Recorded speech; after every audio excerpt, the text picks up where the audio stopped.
अस्सलामुअलैकुम ख़वातीन व हज़रात। एक बार फिर आपके सामने हाजिर हूँ। डॉक्टर ज़ुबैर मिर्ज़ा नाम है मेरा। आपकी सेहत को बेहतर बनाने के लिए एक और वीडियो लेके आ रहा हूँ मैं। हमने पिछले 2 वीडियोज़ आपने मेरे यूट्यूब चैनल पे देखे होंगे, जो बुनियादी तौर पे फास्टिंग से जो फ़ायदे मिलते हैं उसके बारे में थे। अच्छा, हमने पिछले वीडियो में फास्टिंग से जो मोटापे का इलाज होता है, मोटापे में बेहतरी आती है, वो डिस्कस किया था। आज हम एंटी एजिंग के हवाले से बात करेंगे जो फास्टिंग की के ज़रिए होती है। 2 बातें आपको बता दूँ। एक तो ये कि ये तजुर्बात बहुत से जगहों पे हो चुके हैं। राउंड वर्म से हुए थे और बहुत से मुख्तलिफ कीड़ों में, छोटे जानवरों में हो चुके हैं कि अगर उनका खाना कम कर दिया जाए, कैलोरी रिस्ट्रिक्शन या फास्टिंग कराया जाए तो उनकी उम्र दुगनी हो जाती है। फास्टिंग में भी यही होता है कि खाना आपका टोटल मिकदार उसकी कम हो जाती है। अच्छा, अमेरिका में कुछ अरसे पहले पोल कंडक्ट किए थे उन्होंने, जिनमें औरतों से पूछा गया था कि उनको अपनी एजिंग के हवाले से क्या चीज़ें हैं जो सबसे ज़्यादा परेशान करती है। नंबर 1 पे मोटापा आया था, नंबर 2 पे चेहरे की स्किन पे जो रिंकल्स और झुर्रियाँ आती हैं वो, और नंबर 3 पे फिर चेहरे पे जो दाग धब्बे वगैरह आते हैं वो आए थे। हर औरत की ख्वाहिश होती है कि वो देखने में अपनी उम्र से कई साल कम लगे, उसकी स्किन बेहतरीन हालत में हो, सेहत अच्छी हो, लंबी उम्र हो, और जब एजिंग हो तो ग्रेसफुल एजिंग हो। अब तो मर्दों की भी ये ख्वाहिश होने लगी है कि वो भी ज़रा बेहतर नज़र आए, अपनी उम्र से कम नज़र आए। ये सब इंसानों में ये ख्वाहिश अब होने लगी है। अल्लाह ताला ने जिस्म में ऐसा सिस्टम रखा हुआ है जो कुदरती तौर पे आपको जवान रख सकता है, और जिसको अगर सही तरीके से इस्तेमाल किए जाए तो जवानी देर तक बरकरार रह सकती है। अच्छा, हमने अब शुरू करते हैं। मोटापे का जिक्र तो हो चुका था। अब जो एंटी एजिंग से जो हम फास्टिंग से फ़ायदा उठाते हैं, एक तो ये कि क्या जो चीज़ें आपको परेशान करती हैं, सबसे पहले औरत के लिए अपनी खूबसूरती जवानी के लिए चेहरा और उसकी स्किन अहम होती है। उसमें क्या खराबियाँ उम्र के साथ साथ, वक्त के साथ आती हैं। एक तो ये है कि चेहरे के ऊपर फाइन रिंकल्स, लाइनें आनी शुरू हो जाती हैं, फिर झुर्रियाँ आ जाती हैं, चेहरा मोटा हो जाता है, सूज जाता है, गोल हो जाता है। आपको पता है कि खूबसूरती के लिए चेहरे के कट शार्प और नज़र आने चाहिए, चीक बोन्स प्रोमिनेंट होनी चाहिए। इधर सब फैट आ जाती है, चिन के नीचे फैट आ जाती है, आँखों के गिर्द हल्के हो जाते हैं, और ये जो लोअर आईलिड है ये यहाँ पे सुबह उठते हैं तो आप देखते हैं कि यहाँ पे पानी सा आया हुआ होता है, एक सूजन सी होती है, जो बॉडी में पानी रिटेन हो रहा है और किडनी पूरी तरह से अपना फंक्शन कर नहीं रहा होता है। इसके साथ साथ स्किन ऑयली भी हो जाती है, और एक्नी, ये जो दाने होते हैं स्किन के ऊपर। अच्छा, ऑयली स्किन और एक्नी के हवाले से यहाँ ये बताता चलूँ कि लड़कियों में एक मखसूस बीमारी होती है जो अक्सर नौजवान लड़कियों में शुरू होती है, बड़ी उम्र में भी हो जाती है, जिसको पॉलीसिस्टिक ओवरी सिंड्रोम कहते हैं, PCOS।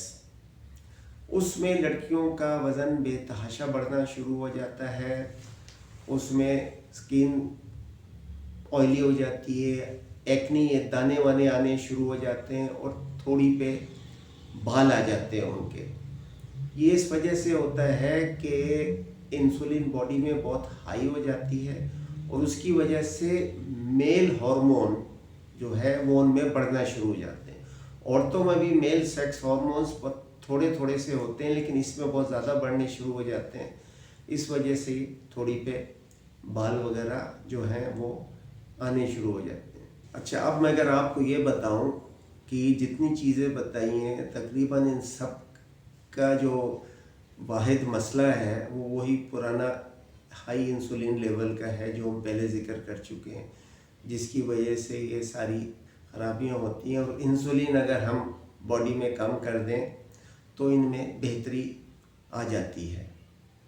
और आपको बताया था पहले भी, फिर बता रहा हूँ, इंसुलिन कम करने का जो वाहिद हल है वो है फास्टिंग।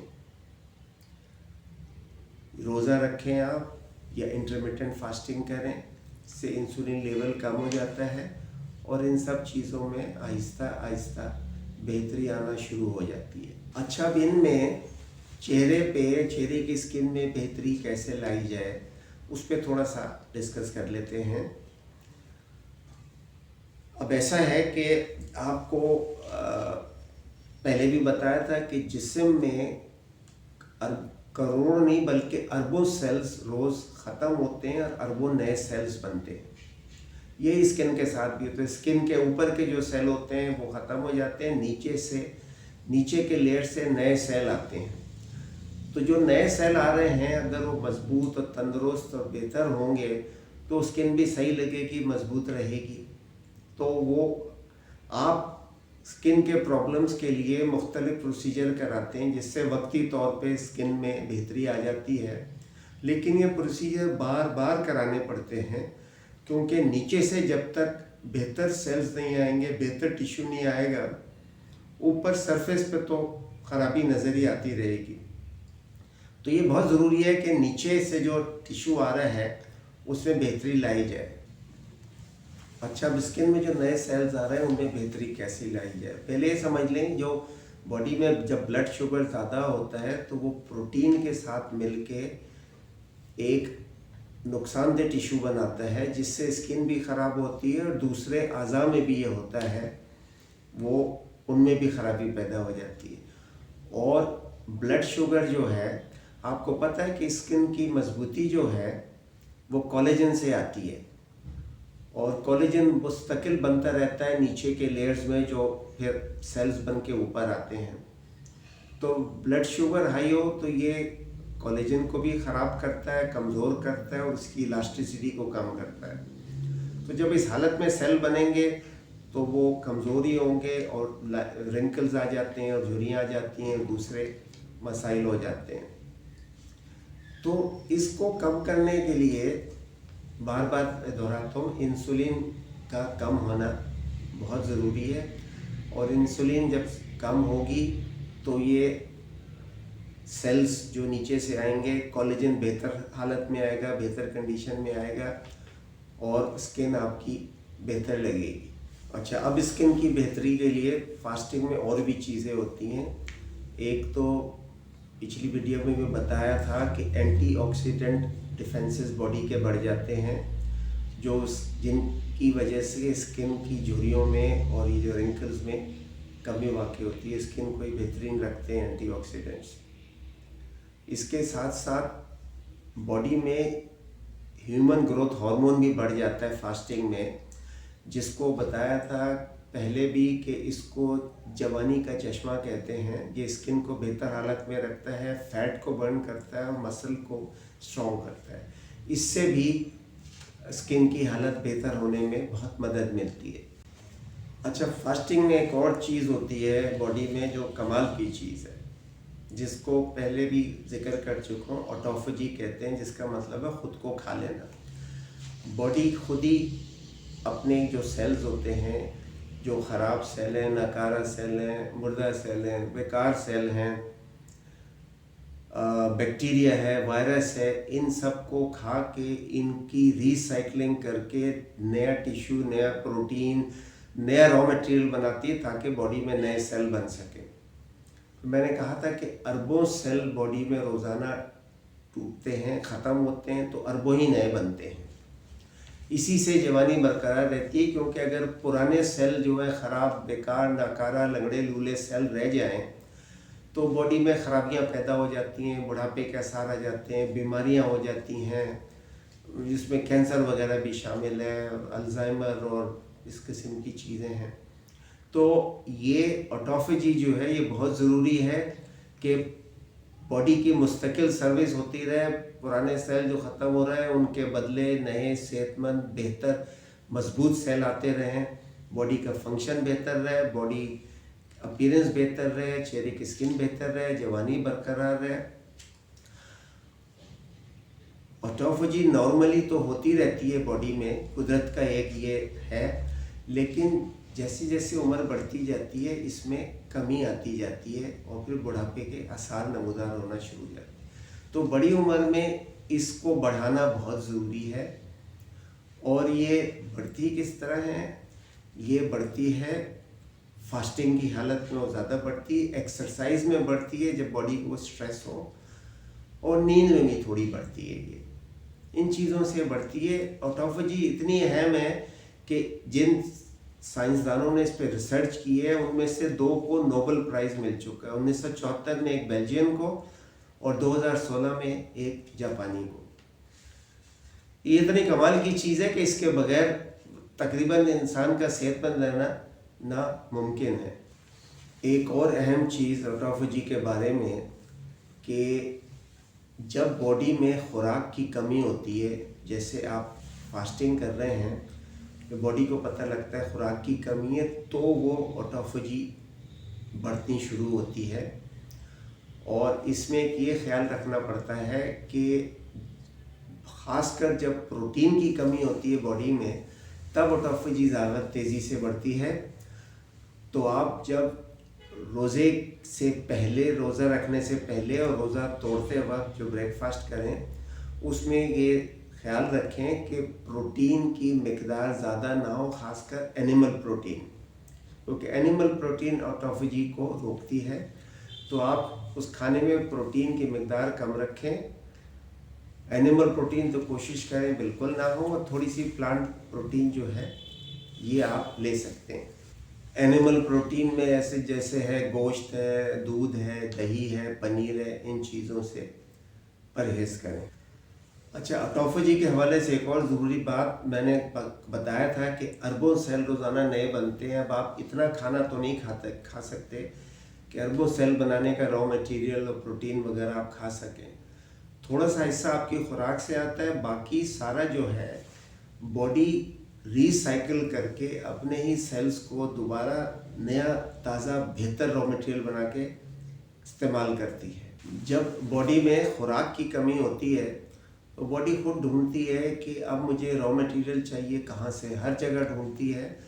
इसमें एक बात और अहम है कि जब वेट लूज़ होता है तो स्किन सैग करती है। ये जो एक्स्ट्रा फालतू स्किन है ये बॉडी को नहीं चाहिए। तो जब बॉडी ऑटोफेजी की हालत में आती है और ढूंढ रही होती है रॉ मटेरियल, तो ये जो फालतू स्किन है, फ्लैबी स्किन है, लटकती हुई स्किन है, इसको भी बॉडी जो है इसमें से भी मटेरियल निकाल के ले जाती है। तो ये स्किन सैगिंग भी आहिस्ता आहिस्ता कम हो जाती है। अच्छा, इसके साथ साथ फास्टिंग की हालत में थोड़ा आगे चलते रहें तो स्टेम सेल भी आके अपना किरदार अदा करते हैं। जो जहाँ रिपेयर की ज़रूरत हो, नए सेल बनाने हो, बेहतर सेल बनाने हो, वहाँ स्टेम सेल काम करते हैं। और इसके साथ साथ स्किन में भी बहुत ये काम करते हैं। स्किन बेहतर करने के लिए आप कई दफ़ा हम लोग प्रोसीजर करते हैं मरीज़ों के साथ, जोड़ों में स्टेम सेल डालते हैं, स्किन पे डालते हैं बेहतर करने के लिए। उसमें लाखों रुपए खर्च होते हैं।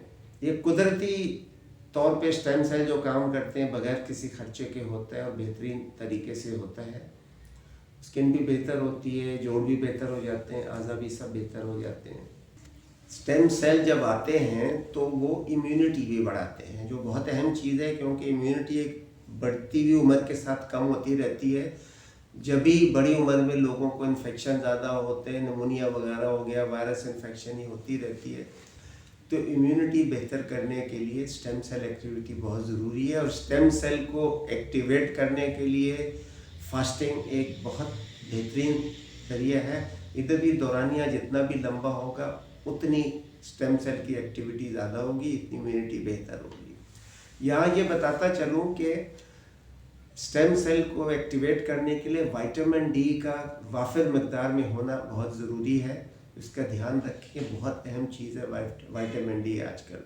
अच्छा, अब आपको ये बताता चलूँ कि फास्टिंग के ज़रिए जो बॉडी में काम होते हैं, जो ऑटोफेजी वगैरह जैसे, हमारे मेडिकल साइंस के पास कोई ऐसी दवा नहीं जो ये काम कर सके। और अल्लाह ताला ने इतना करम किया है हम पे कि रोज़े बता के कि इससे बॉडी में इतने सारे फ़ायदे होते हैं, बंदा जवान रह सकता है, सेहतमंद रह सकता है, लंबी उम्र मिलती है और बीमारियों से बचता रहता है। फास्टिंग में क्या खाना है ये पिछले वीडियो बताया था, आप उस पर चेक कर सकते हैं। उसमें ये बताया था कि हाई फैट डाइट हो, लो कार्ब्स हो और प्रोटीन भी थोड़ी कम हो। ये आप पिछले वीडियोस पे चेक कर सकते हैं। अगर कोई सवाल वगैरह आपका हो तो वो ज़रूर लिख के भेज दें। अगले वीडियो में इंशाल्लाह फास्टिंग से जो बीमारियों से बचाव आता है, जैसे कैंसर है, डायबिटीज़ है, अल्जाइमर है, पार्किंसनिज्म है, इन चीज़ों से कैसे बचते हैं और इनमें कैसे बेहतरी लाई जा सकती, इस पे बात होगी। खुदा हाफिज़।